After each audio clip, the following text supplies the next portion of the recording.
Wake the f up, samurai! We have a mid-anniversary to play.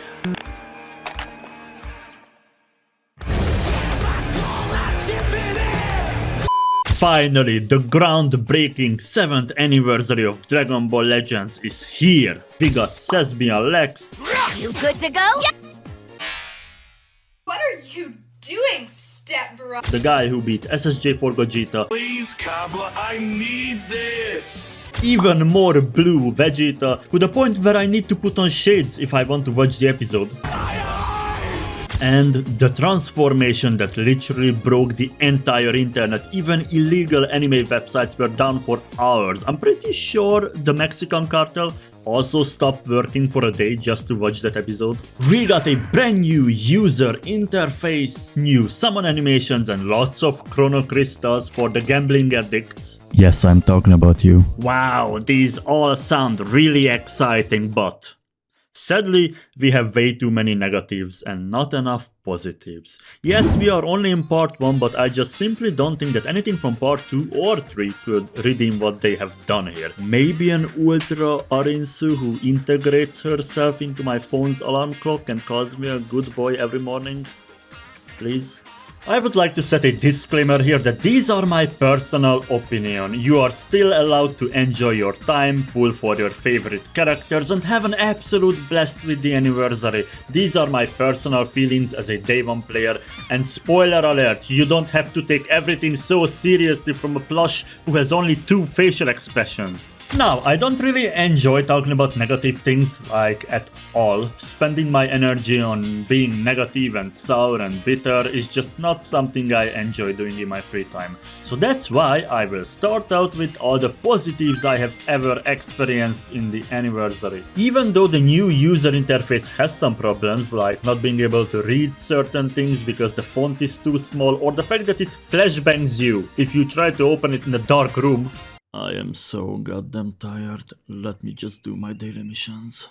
Dragon Ball Legends! Generally, I think they did a fantastic job with it. It feels fresh, new, dynamic, and these small animations down here are my favorite things. It gives so much life to it.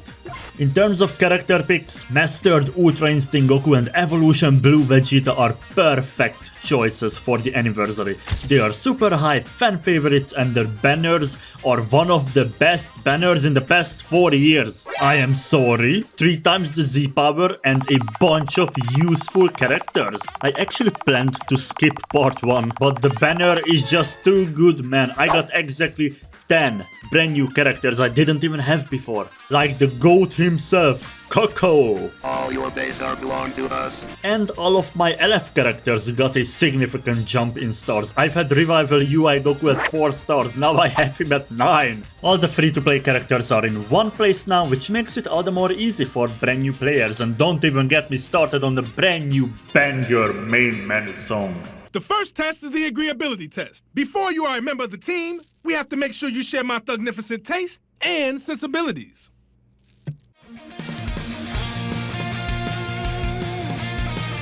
Tony, if I could, I would dap you up so hard, but for that I would need to go to Japan, which I kinda don't want to do, because I am afraid of the guy in the white suit. But that's it for the positives. Yeah, that's all. I don't even have to open the game itself to tell you about the first negative thing that's on the list. After the Las Vegas tournament, where they flew out all the best players and made them fight each other for exclusive prizes like an in-game costume for Charlotte that's only available for the champion of the first anniversary to this day. And then we had a drone show, then we had an orchestra, and this year we have an AI-generated trailer. What the hell? The AI model they used is so incredibly bad that it's actually the same quality I usually do with my free tools at home in my room with a computer that's not even worth $700 anymore. After that, they spent 50 minutes on absolutely nothing. The first 25 minutes was actual showcases of the new characters. 10 minutes is showcasing events that we already had before in previous anniversaries, and the rest is just card games and figurines and collaborations. Bandai, let's be honest here, nobody cares about these except for like nanogenics. Welcome everyone to another Dokkan video. Talking about the new character showcases, Kale and Caulifla, Kabba, Evo Vegeta and MUI Goku. Yes, these characters on their own are perfect choices. Maybe not Kabba. If they replace him with like transforming Toppo, maybe.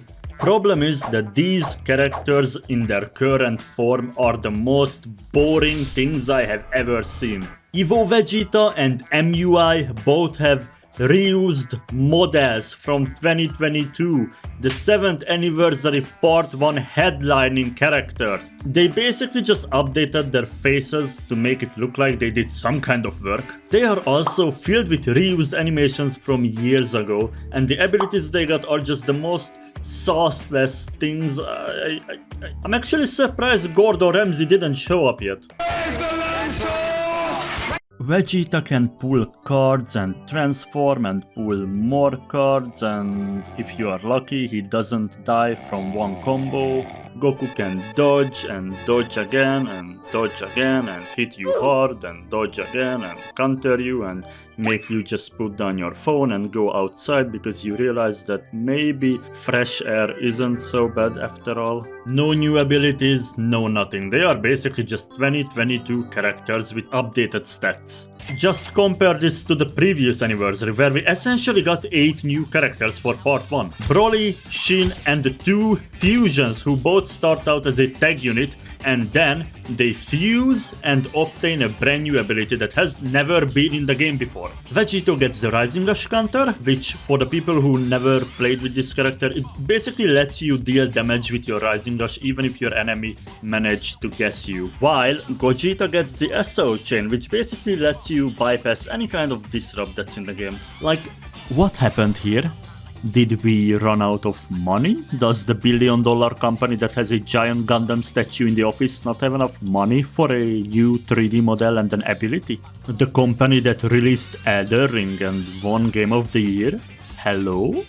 And don't even get me started on the chronically online people who actually unironically think that this is somehow perfectly okay.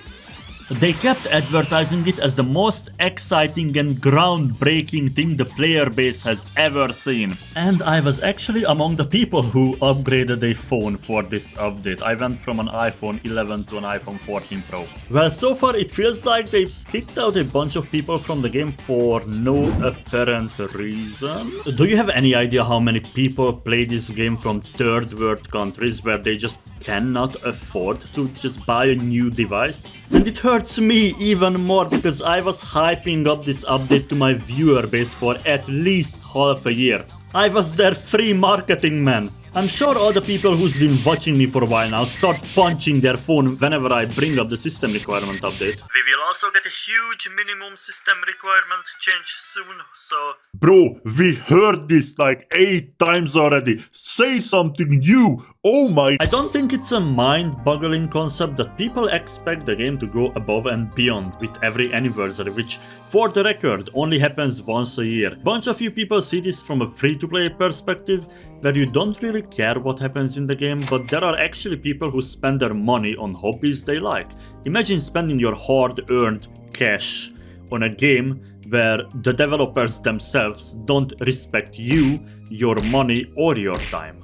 There's actually a very common sentiment on social media currently that a lot of people share, and it goes, why did you guys even expect that this anniversary will be better than the previous one?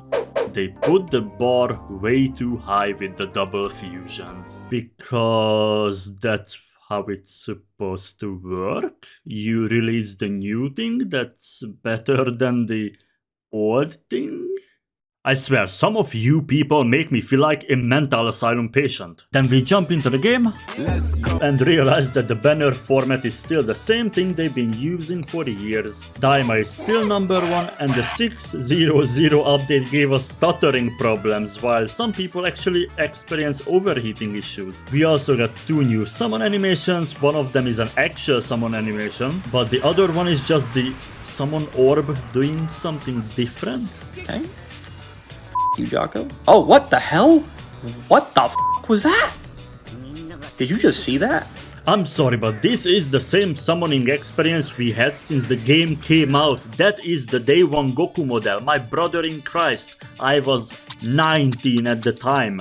Now I am 26. We need a complete summoning experience rework, not one new animation. In terms of new game modes, we got nothing. Actually, let me do you one better. In terms of any content, we got nothing. We are in the first week of arguably the biggest celebration of 2025 and there's nothing in the game. We got a free-to-play Jiren and a raid. Good luck, buddy. Have fun.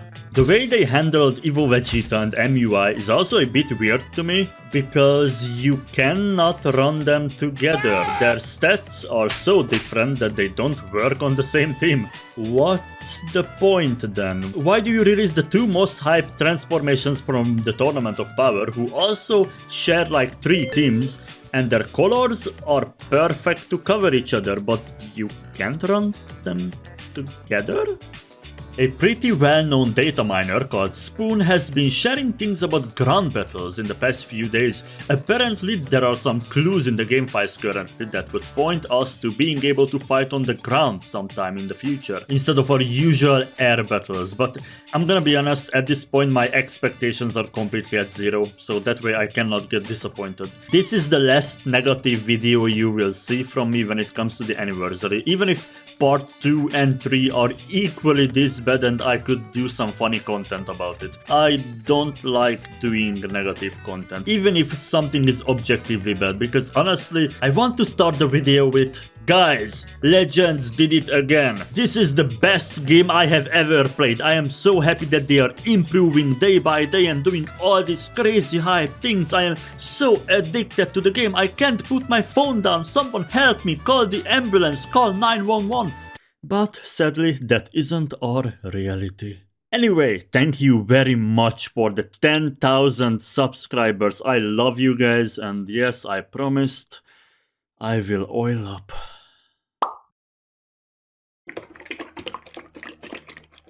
Hennessy, come out and play.